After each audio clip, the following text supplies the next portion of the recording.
মুসলমান বলার উদ্দেশ্য হলো সেই নবীর আদর্শ ধরবো, সেই নবীর চরিত্র ধরবো, সেই নবীর চরিত্রের উপর চললে পৃথিবীতে অশান্তির দাবানল চলবে না, মুসলমানের জনসংখ্যা বাড়বে এবং গোটা বিশ্বকে মুসলমান একদিন বিজয় করবে। জোরে বলো সুবহানাল্লাহ। এই ভারতবর্ষের মাটিতে বিশ্ববিখ্যাত ব্যক্তিত্বের অধিকারী নাম হলো আপনার বলে হাজে লোকটির নাম আপনারা জেনে থাকবেন বাবা।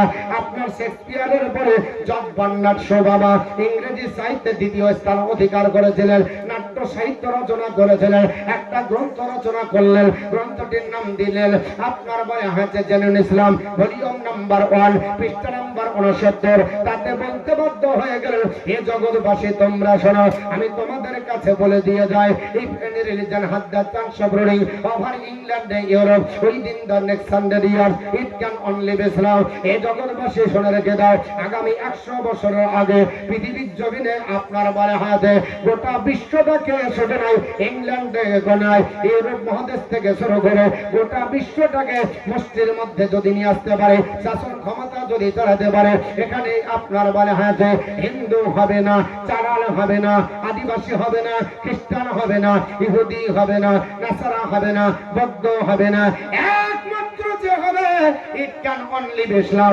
একমাত্র ইসলাম হবে। জোরে বলো সুবহানাল্লাহ।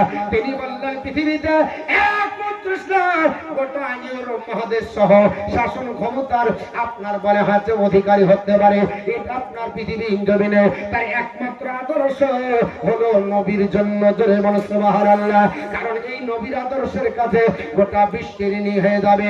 এর জন্য তিনি বলতে বাধ্য হলেন, I believe that if a man like a Muhammad রাসূলুল্লাহ সাল্লাল্লাহু আলাইহি ওয়াসাল্লাম were present the dictatorship of this modern world, he could success in solving its problem in a way that would bring smart and peace and happiness. উনি ডাক দিয়ে বললেন, শোনো, আমি বিশ্বাস করি মুহাম্মদের মতো যদি একজন মহামানব এই পৃথিবীর জমিনে আদর্শিত হয়ে যেত, আবির্ভূত হয়ে যেত, গোটা বিশ্বটা আপনার স্বর্গে পরিণত হয়ে যেত। জোরে বলো সুবহানাল্লাহ। বলে কেমন করে গো? বলে মুহাম্মদের চরিত্র এত সুন্দর, কেউ থাপ্পড় মেলে চাচা বলে উঠে আসে। মুখের কথা নাহি গো জাদু, খোদার পথে চলা, অতই কান করে শোনা ছোট দিয়ে ডাকিছে কামলি ওয়ালা, খোদার পথে চলা, মুখের কথা নাহি গো জাদু, খোদার পথে চলা। আল্লাহুম্মা সাল্লি আলা সাইয়্যিদিনা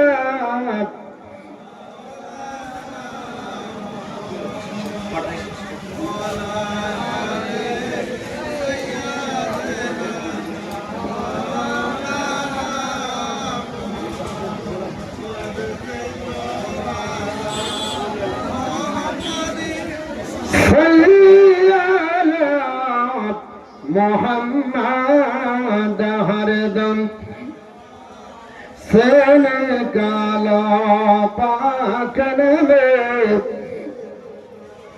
हरदम ज़बा सफियाना মুহাম্মদ সাল্লাল্লাহু তাআলা আলাইহি ওয়াসাল্লাম। আমার মুসলমান বলার উদ্দেশ্য হলো পৃথিবীর জমিনে আমি আপনাদের বলতে চাইছিলাম, ওই নবীর আদর্শের অনুসারী হয়ে পৃথিবীতে যারা বাস্তব জীবন রূপায়ণ করেছে এদেরকে আল্লাহর ওলি বলা হয়। জোরে বলো সুবহানাল্লাহ। আল্লাহর ওলি পৃথিবীর জমিনে আপনার বলা হয়েছে তাদের আদর্শ, এদের আদর্শের মধ্যে নবীর সুন্নাত লুকিয়ে রাখে, নবীর সুন্নাতের পাবন্দি হয়। আর যদি পাবন্দি না হয় তাহলে তাদেরকে ভণ্ড ছাড়া অন্য কিছু বলা যাবে না, এদের কাছে চলা যাবে না। আল্লাহর ওলিদের সান্নিধ্য লাভ করতে হবে। আল্লাহর ওলি আপনার বলা হয়েছে যারা হয়ে যায় এরা আল্লাহর বন্ধু হিসাবে পরিচিত। আমি আপনাদেরকে বলি কেন, আল্লাহ পাক কোরআনের মধ্যে বলেছেন, শুনে রেখে দাও আমার বান্দা বান্দি, তোমরা শুনে রেখে দাও, ইত্তাবি সাবিলা মান আনাবা ইলাইয়া, তোমরা তাদের পথে চলো যারা আমি আল্লাহর পথের প্রতীক। জোরে বলো সুবহানাল্লাহ। মাস্টারকে জিজ্ঞেস করুন, মাস্টার আপনার আপনার পথ কেমন? বলে আমার পথ ভালো। ডাক্তারকে জিজ্ঞাসা করো, ডাক্তার বলে আমার পথ ভালো। আপনার হাফেজকে জিজ্ঞাসা করুন, হাফেজ বলে আমার পথ ভালো। মাওলানাকে জিজ্ঞাসা করুন, মাওলানা বলে আমার পথ ভালো। বলে আপনি কি করে প্রমাণ দেবেন আপনার জান্নাতি পথ, আল্লাহ পাকের ইনাম প্রাপ্ত পথকে? উনি বলবেন হ্যাঁ হ্যাঁ আমার পথ আপনার সঠিক পথ।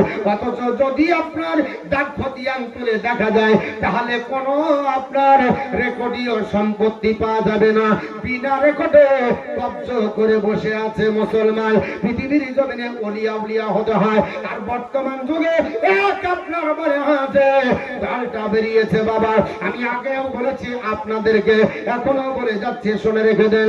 আল্লাহর ওলি আসার পরে এই ভারতে ইসলাম প্রচার হলো। আর আজকে তারা বলতেছে ওলি আউলিয়া মানি না। বলে কে বলে না? কারণ ওলি আউলিয়া মানি না বলা মানে কোরআনকে পরোক্ষভাবে আপনার অস্বীকার করা। কেউ যদি বলে নামাজ মানি না, শরীয়ত বলছে কাফের হয়ে যাবে। কেউ যদি বলে রোজা মানি না, বলে শরীয়ত বলছে কাফের হয়ে যাবে। কেউ যদি বলে হজ মানি না তাহলে কাফের হয়ে যাবে। তাহলে আল্লাহর ওলি মানি না এ কথা যদি বলে তাহলে কোরআনের আয়াতকে মানলো কি মানলো না? না আপনার অস্বীকার করলো কি করলো না? আল্লাহ পাক পবিত্র কোরআনের মধ্যে বলেছেন আলা ইন্না আউলিয়া আল্লাযী লা খাউফুন আলাইহিম ওয়া লা হুম ইয়াহজানুন আল্লাযীনা আমানু ওয়া কানু ইয়াত্তাকুন লাহুমুল বুশরা ফিল হায়াতিদ দুনিয়া ওয়া ফিল আখিরাহ লা তাবদীলা লিকালিমাতিল্লাহ।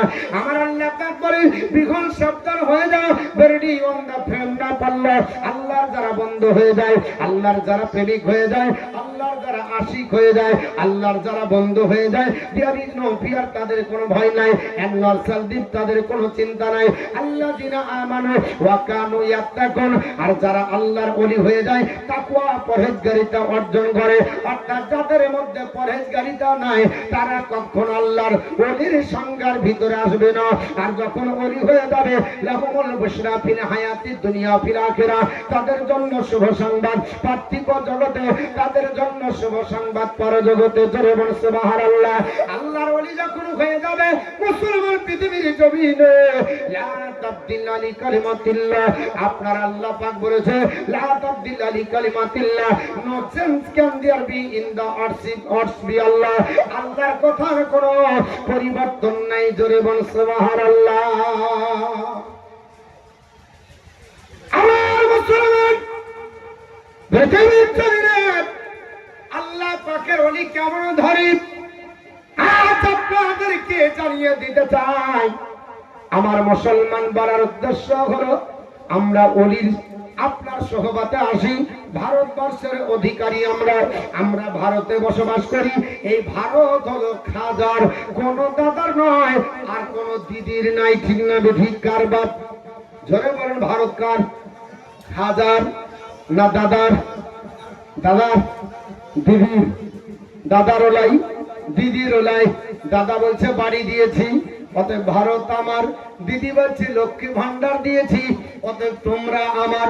সাইকেল দিলাম আমার, গাড়ি দিলাম আমার। আর মৌলবি তোমাদেরকে 3000 দিয়েছে, অতএব সবই আমার, তোমাদের কিছু নয়। আমাদেরকে দিয়ে মাথা কিনে নিয়েছে। এ মুসলমান ভারতের অধিবাসী আমরা, ভারতবর্ষে বসবাস করি। আল্লাহর ওলি আউলিয়া এই ভারতের বুকে আপনার ইসলাম প্রচার করেছে। তিনারা আদর্শের জোরে এই ভারতবর্ষকে আপনার দখল করেছে। আপনারা পৃথিবীর জমিনে শুনে রাখবেন আল্লাহর ওলিরা আপনার সহজে তারা মাথা নত করে না। এদের কাছে যদি পৃথিবীর গোটা শক্তি হাজির হয়ে যায়, এরা আল্লাহ পাকের আপনার বলে হাতে গোলামতি ছাড়া পৃথিবীর কোন মানুষের কাছে মাথা নড়ায় না।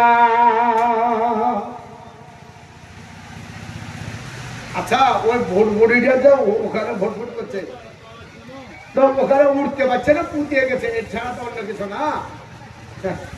সে মুসা কালিমুল্লাহর যুগের নামাজের মতোই হলো। এত বক্তৃতা করার পরে 40 মিনিট পার হওয়ার পরে ভোট ভরিতেই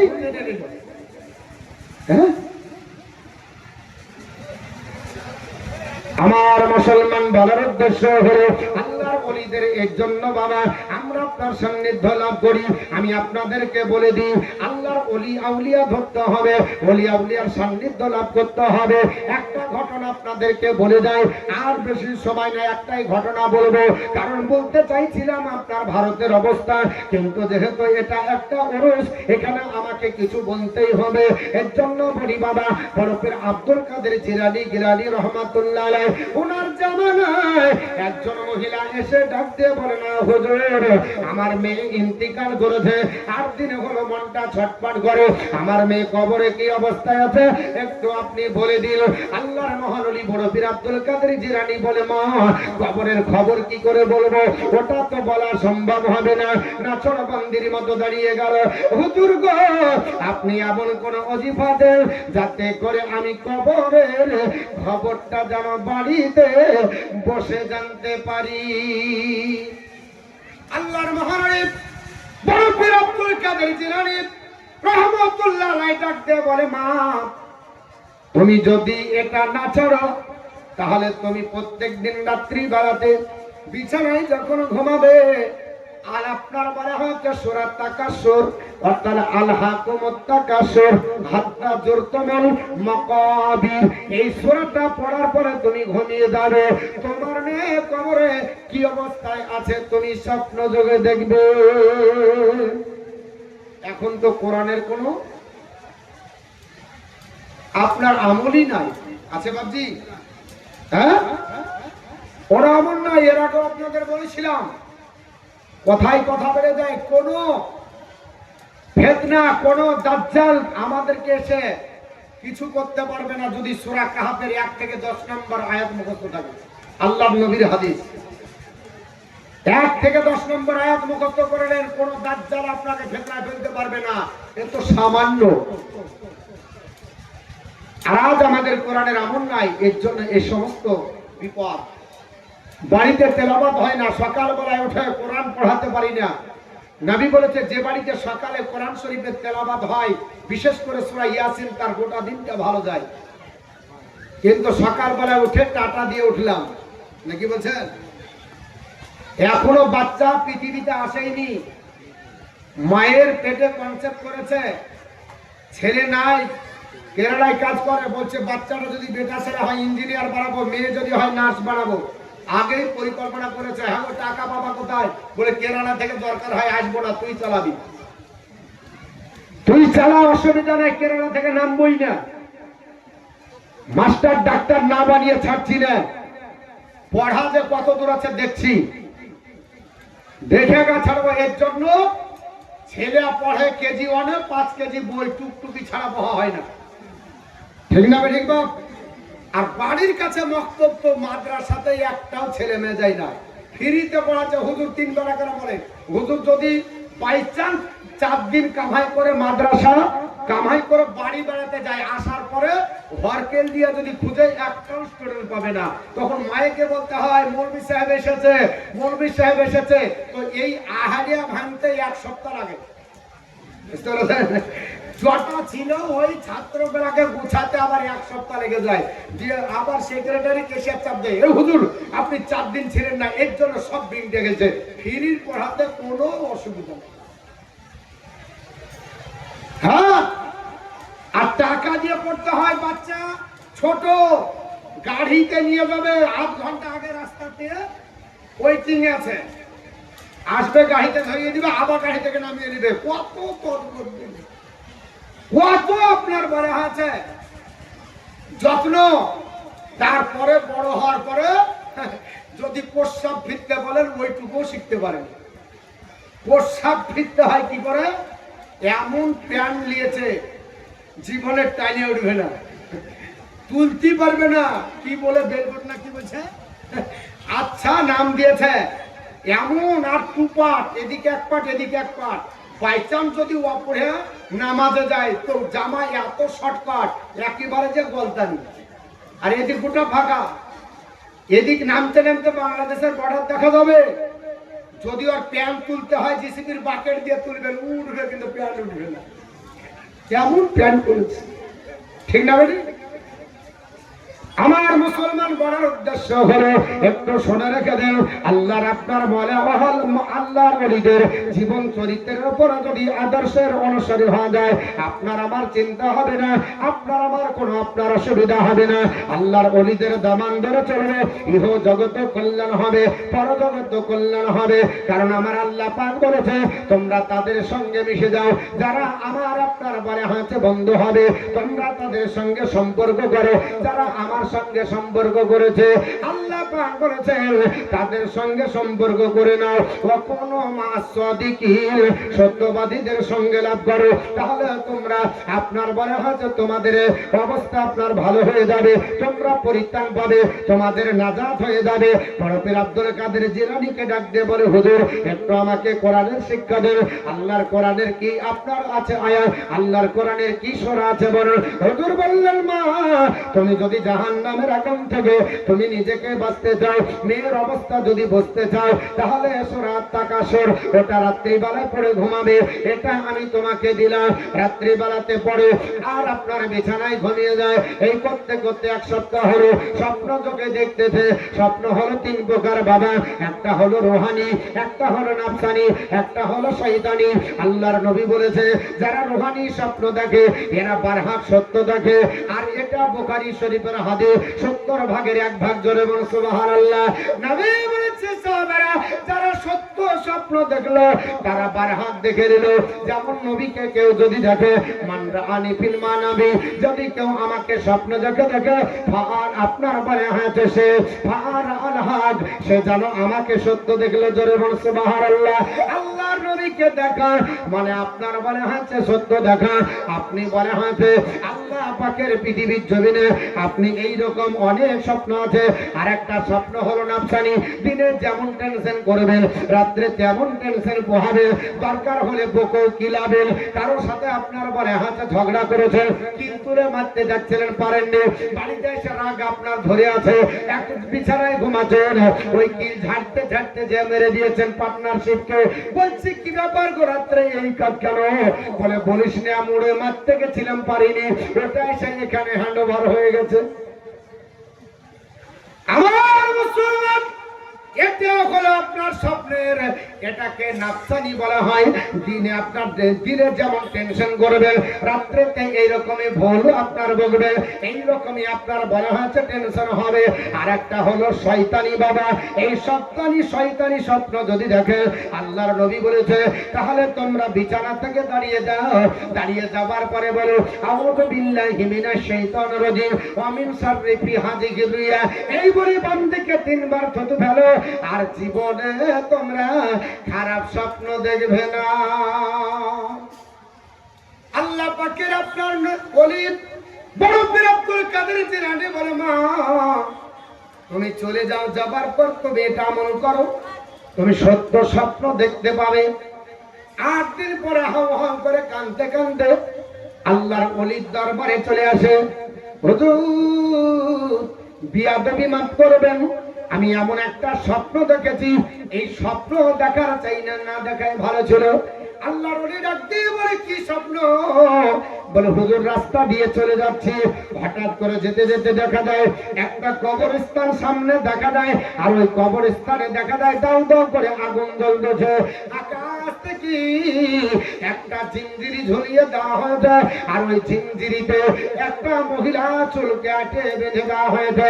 আর মহিলাটা ওই আপনার কবরস্থানের কবরে ঝুলন্ত অবস্থায় আগুনে পড়ছে, আর দাউ দাউ করে পড়ছে যখন, তখন বাপরে মারে করে চিৎকার করে কান্না করে। কারণ আল্লাহ বলেছে ইন্না জাহান্নামা কানাত মিরসাদা, নিশ্চয় জাহান্নাম উৎপেতে বসে আছে লিত্তাকিনা মাআবা, ওই তাদের জন্য যারা অবাধ্য হবে, লাবিসিনা ফিহা আহকাবা, জনম জনম তারা কবর আপনার জাহান্নামে থাকবে, লায়াজুকুনা ফিহা বারদা ওয়ালা সারাবা। আমার আল্লাহ পাক বলে ওই যখন জাহান্নামে দিবে কলিজা আপনার পড়ে যাবে। যাবে, শরীর পুরে চারকার হয়ে যাবে, তবে মাটা আপনার ছাই হবে না, কয়লা হয়ে পড়তে থাকবে। আল্লাহর কাছে বলবে মাবুদ গো আমাকে একটু পানি দাও, আল্লাহ পানি দাও, পানির জন্য কলিজা ফেটে যায়, আল্লাহ একটু পানি দাও। আল্লাহ বলবে ফেরেশতা ফুটন্ত পানিটা নিয়ে দাও, ফুটন্ত পানি আপনার দেবে, পায়খানার দাঁত দিয়ে লাড়ি ভুড়ি যা আছে সব আপনার গলে বেরিয়ে যাবে। আর কি দেওয়া হবে? পুষ দেওয়া হবে। আমার আল্লাহ পাক বলে লা ইয়াযুকুনা ফিহা বারদা ওয়ালা সারাবা ইল্লা হামিমা ওয়া গাসসাকা, শুধু ফুটন্ত পানি দেওয়া হবে আর আপনার পুষ দেওয়া হবে, খাওয়ার মতো পরিবেশ থাকবে না, খেতে পারবে না। জাযাম বিফাকা, যেমন কর্ম তেমনই ফল হবে। যারা আপনারা বাধ্য হবে, আল্লাহর কথার উপর চলবে না, নবীর আদর্শের উপর অনুসরী হবে না, নবীর সুন্নাত ধরবে না, আল্লাহর আপনার বলে হয়তো রজ্জুকে ধরে চলবে না, বাস্তব জীবন রূপায়ণ করবে না, এদের জন্য এই পরিণতি হবে। আল্লাহর ওলি ডাক দিয়ে বলে জাহান্নামে পড়ছে কেডা? বলে হুজুর আমি যেতে যেতে দেখি এমন একটা আওয়াজ হতেছে, আওয়াজটা শুনে মনে হলো আমার পরিচিত কোন গলা, যেমন মতিউর রহমানের গলা বুঝতে পারা যায় কিনা। দূর থেকে বলে কোন বক্তা উঠেছে? বলে মতিউর রহমান উঠেছে, অমুক বক্তা উঠেছে, আওয়াজ দেখে বোঝা যায় আপনার মা যে আপনার বলে হাতে 16 থেকে 17 বছর লালন পালন করলো, ওই মা তো মেয়ের গলা বুঝতে পারবে। কাছে যাবার পর দেখা যায় ওটা অন্য কোন মহিলা নয়, নিজের মেয়ে জাহান্নামের আগুনে পড়ছে। জোরে বলে আস্তাগফিরুল্লাহ। চোখের পানি ছিঁড়ে কান্না করতে লেগেছি, আর ঘুম ভেঙে গেল। ঘুম ভেঙে দেখতে আমি ওই কবরস্থানে নয়, আমি যেন আপনার বলে হাতে নিজের বিছানায়। দৌড়ে আল্লাহর ওলির কাছে আসলো, হুজুর আমি এই স্বপ্ন কেন দেখলাম? বলে মা তোমার মেয়ে বেপর্দা থাকতো বলে, নামাজ কাজা করেছিল বলে, সত্যের আশ্রয় গ্রহণ করেনি বলে। আল্লাহর নবী বলেছে সাহাবারা আমি রাসূলুল্লাহ বলছি 6টা জিনিসের গ্যারান্টি দাও, আমি রাসূলুল্লাহ জান্নাতের গ্যারান্টি দিব। জোরে বলুন সুবহানাল্লাহ। সাহাবীরা বলল নবীজি এই 6টা জিনিস কি? আবু হুরায়রা বর্ণনা করে, নবী বলছে আকফিরুল্লাকুম, আপনার নবী বলেন আকফিরু বিসিদ্দিন, 6টা জিনিসের গ্যারান্টি দাও। আকফিরুল্লাকুম বিল জান্নাহ, আমি জান্নাতের গ্যারান্টি দিব। জোরে বলুন সুবহানাল্লাহ। এই 6টা জিনিসের মধ্যে আল্লাহর নবীর সাহাবী হযরত আবু হুরায়রা বলেন কুনতু মা হিয়া ইয়া রাসূলুল্লাহ, ওগো নবী 6টা জিনিস কি? আল্লাহর নবী বললেন 1 নাম্বার as-সালাত, নামাজের গ্যারান্টি দাও, আমি রাসূলুল্লাহ জান্নাতের গ্যারান্টি দিব। 2 নাম্বার ওয়াল যাকাতা, যাকাতের গ্যারান্টি দাও, আমি রাসূলুল্লাহ জান্নাতের গ্যারান্টি দিব। 3 নাম্বার ওয়াল আমানাতা, আমানতের গ্যারান্টি দাও, আমি জান্নাতের গ্যারান্টি দিব। ওয়াল ফারজা, পুত্তাঙ্গের গ্যারান্টি দাও, আমি জান্নাতের গ্যারান্টি দিব।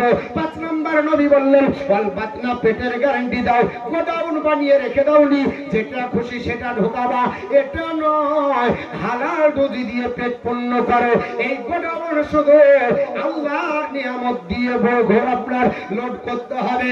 হারাম খাদ্য দিয়ে যদি গোডাউন লোড করে আর ঢেকর করে বলে, যদি বলেন আল্লাহ রব্বানা যালামনা আনফুসানা ওয়া ইল্লাম তাগফির লানা ওয়া তারহামনা লানাকুনান্না মিনাল খাসিরিন, এই বলে যদি দোয়া করেন আর ঢেকুরে যদি হারামের গন্ধ থেকে যায়, কোনদিন কবুল হবে না, কোনদিন কবুল হবে না। 6 নাম্বার ওয়াল লিসানা, জবানের গ্যারান্টি দাও। এখন যে বেশি মিথ্যা বলতে পারে পপুলার বেশি, চিটিংবাজ, বাটফার, কথা তালকে তিল বানায়, দারুণ এক্সপার্ট গো, ক্যালি আছে, ট্যালেন্টেড, বিশাল ব্যাপার। আর একটা সিধা সাধা দাড়িওয়ালা নামাজি যদি ছেলে হয় বর্তমানে, আলহামদুলিল্লাহ ওর মনে হয় বিয়ে হওয়া খুবই কঠিন হবে, নাকি বলছেন? বিটি পাওয়া তো যাবে না, মানে মেয়ে পাওয়া যাবে না। আগেই বলবে কি করে, তো বলছে নামাজ পড়ে, বলছে রাজমিস্ত্রি ধরে দাও তাও ভালো। বাপ বলছে বিটি গেলে তো শান্তি পাবো না, কত দরকার না, মোর বিষয়ে একটু কেটে পড়েন, আমি একটা হ্যান্ডসাম দেখি, একটা হ্যান্ডসাম দেখি। হ্যান্ডসাম দেখতে যে বাপের সঙ্গে শ্বশুরের সঙ্গেও দালালি করে। হ্যাঁ, আমার দোকানে টালি কিনতে এসেছে জামাই, আমাকে বলছে হুজুর আমার কত কমিশন? হ্যাঁ তোমাদের শ্বশুরের বাদ দেন, ওটা শ্বশুরের ব্যাপার আমারটা আমাকে দেন। আচ্ছা বলেন তো এই হ্যান্ডসাম নিয়ে লাভ আছে? এখানে যদি কোনো দাড়িওয়ালা হতো, নামাজি হতো, চাইতো? একটু জোরে বলেন, চাইতো? চাইতো না। আর আজকে হ্যান্ডসামের দিকে যেতে গিয়ে পরে কিন্তু পস্তায়, বুঝতে পেরেছেন? এখন বুঝতে পারবে না, পরে কিন্তু পস্তাবে। তো বলছিলাম বাপ, আপনার বড় পীর আব্দুল কাদের জিলানী রাহমাতুল্লাহ আলাইহি ডাক দিয়ে বলছে, মা তোমার মেয়ে কি অবস্থা আছে? বলে আপনার জাহান্নামে কুটতে দেখলাম। আল্লাহর ওলি বললেন চলে যাও।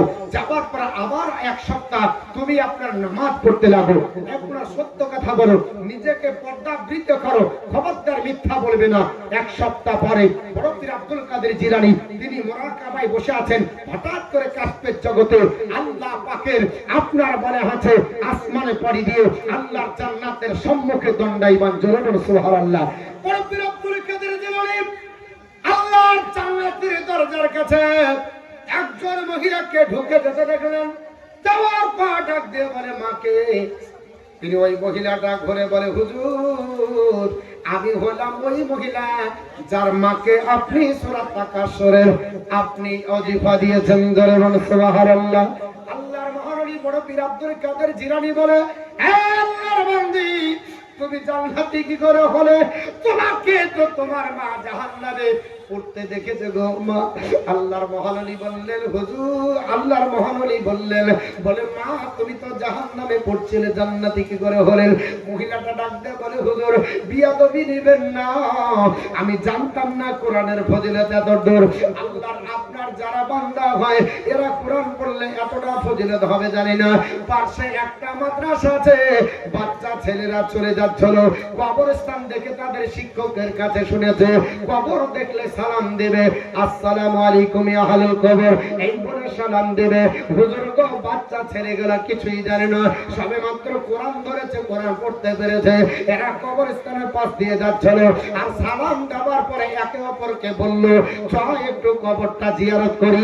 হুজুর আমাদের কবর জিয়ারত করার সঙ্গে সঙ্গে এই কবরস্থানে যত মাইয়া ছিল আল্লাহ তাদের দোয়াতে কবুল করে সবাইকে জান্নাতি করেছে। আর তার সঙ্গে আমাকেও আল্লাহ জান্নাত দিয়েছে।